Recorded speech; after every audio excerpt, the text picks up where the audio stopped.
December 11th, 1861, Charleston, South Carolina.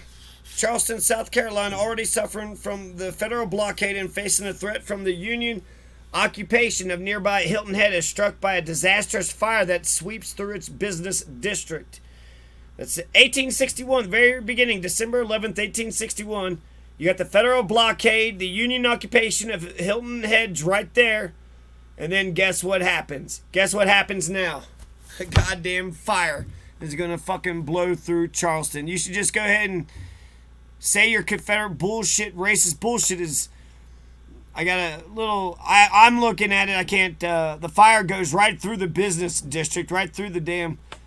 On the evening of December 11th, 1861, as the cold front bearing high winds swept into Charleston from the northeast, a fire started near the intersection of East Bay and Hazel Streets, about where Harris Teeter is now located. The origin is not for certain, but many accounts attribute it to some slave refugees who had started it either with a cooking fire or outside open fire for warmth. Whatever the origin, the fire soon got completely out of hand and spread with amazing speed and intensity, pressed by high winds across the peninsula in a southwesterly direction.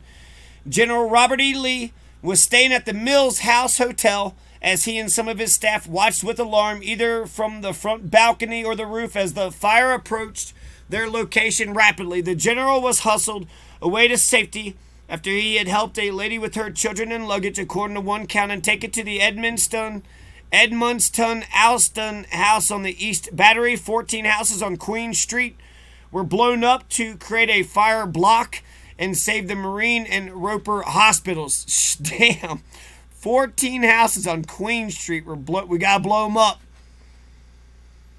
The Medical College and the Roman Catholic Orphan House. They saved the Marine Roper hospitals, Medical College, and the Roman Catholic Orphan House. By noon on December 12th, the fire had cleared the peninsula and was beginning to burn itself out. The city market area and a large section of Meeting, as well as the north side of Queen, much of Broad, and the north side of Trad Streets were devastated. The fire burned over 540 acres, 575 homes, numerous businesses, and 5 churches.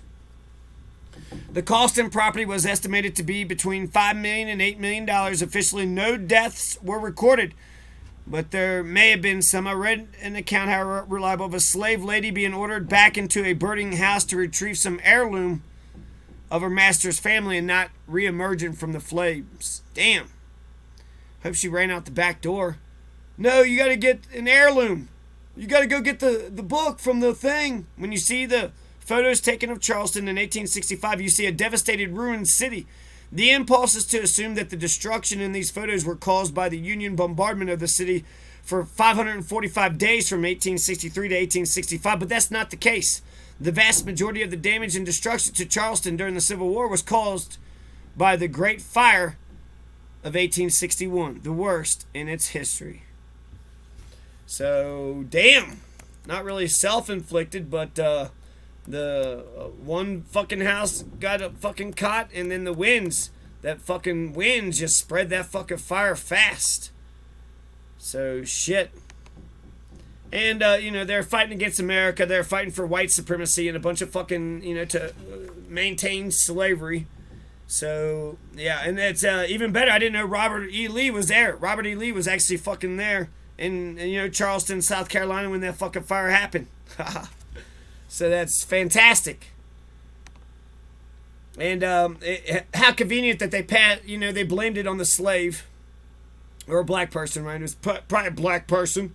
Yeah, see, we let him have an open fire, and now the whole damn thing is... They said they didn't find the thing. I want a picture. Here's a picture of Lincoln that kind of brought me to tears. Brought me to tears.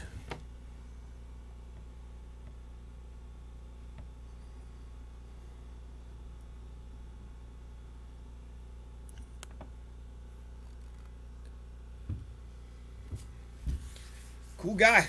Cool guy.